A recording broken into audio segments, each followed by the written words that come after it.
Let's understand the classification for matter. So we would be classifying matter into very simple terms, that is pure and mixed. Then we would further understand the sub-classification of a pure matter versus a mixed matter.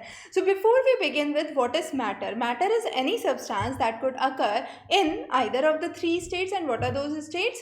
Those states are solid, liquid or gas. Now this matter, as we said, could be classified as a pure substance and as a impure substance or a mixed substance. When I say pure substance, that means there is a fixed composition that is there. However, with an impure substance, there is no fixed composition of the elements that are there. Now, when we talk about the pure substance, we need to understand that pure substance further can be classified into two categories. Those are elements and compounds. Now, what is element? Element is what is present independently, that is gold, silver, copper, nickel, bromine.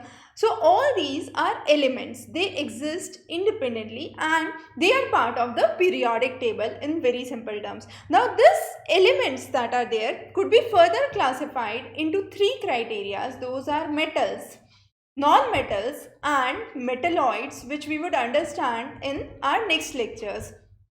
To come on to compounds. Compounds are where you have two or more elements that combine together, and if we want to separate those, the only way to separate those would be through a chemical reaction or a electrochemical reaction. An example of compound is water, which is H2O. So you would have element of hydrogen as well as oxygen that would be present in the compound water. Now compounds can also be in the form of, let's say, methane, ammonia. So all these are compounds where you have more than one element that is combined in a fixed proportion and therefore forms the compounds.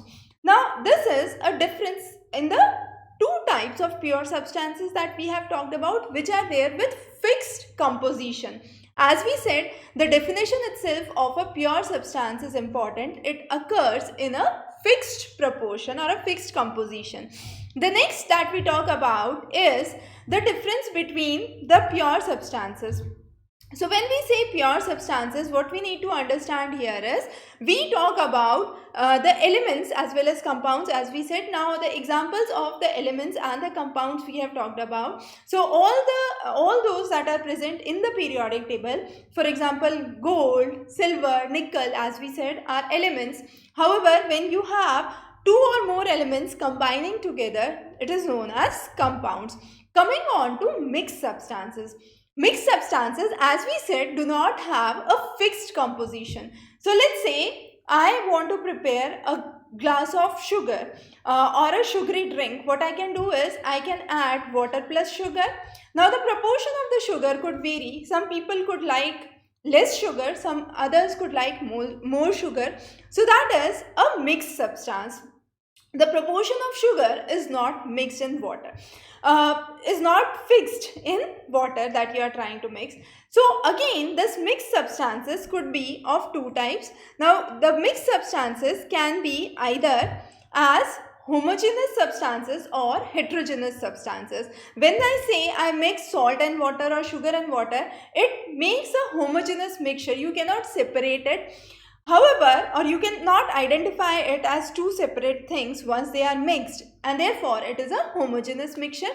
However, a mixture of, let's say, oil and water is heterogeneous, because when you try to mix oil and water, they would occur as separate layers and therefore they are known as heterogeneous mixture.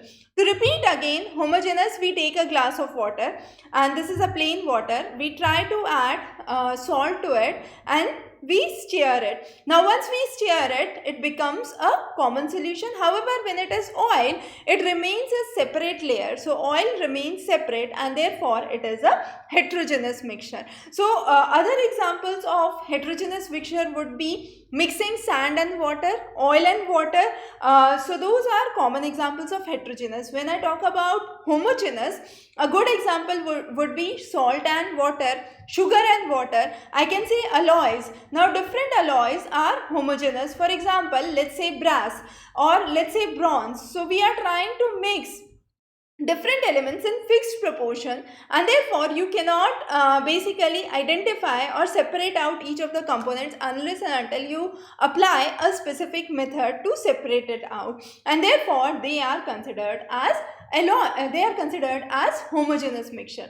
So a quick understanding of the classification of matter again. To repeat with, matter can be classified either as pure or mixed. Pure occurs in fixed proportion, mixed does not occur in fixed proportion. Pure can be classified as elements or compounds. Compounds are formed where you have two or more elements that join together. Mixed can be classified as homogeneous mixtures and heterogeneous mixtures. Homogeneous mixtures are those which once combined cannot be separated. However, heterogeneous mixture, when you are trying to mix those, they remain separate. They are not they do not dissolve as one, or they do not combine as one. So it's a kind of non-uniform composition, we could say, with a heterogeneous mixture. However, with a homogeneous mixture, it is a uniform composition. So heterogeneous is non-uniform, homogeneous is uniform composition. So that was a basic understanding of matter or substance, what we call as solid, liquid and gas. We would be covering the various types of elements, that is metals, non-metals and metalloids, in our next lecture. Stay tuned. Have a wonderful day ahead.